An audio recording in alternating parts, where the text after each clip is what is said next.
Welcome back to this video. In this video, I will show you on how to block website tracker on Kiwi browser. So let's see. But before we dive into the tutorial, if you find this tutorial useful and you are very new to this channel, remember click on that subscribe, turn on the notification bell for more useful tutorial like this. So with that being said, let's get started. The very first thing you want to do is to simply head over to your Kiwi browser. So I'm going to simply click on here to open up my Kiwi browser. So I'm going to click on here.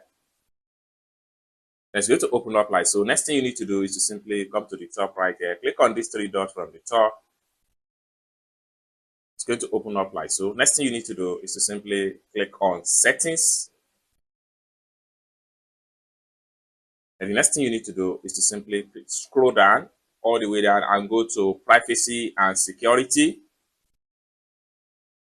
Take you right here. Next thing you need to do is to simply click on do not track request.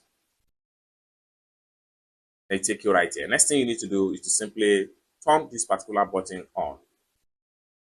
And with that, no any third-party website will be able to track your search history. I hope you really got value for this video. If you find this video useful, give this video a big like, and also remember to subscribe to the channel for more useful tutorial like this.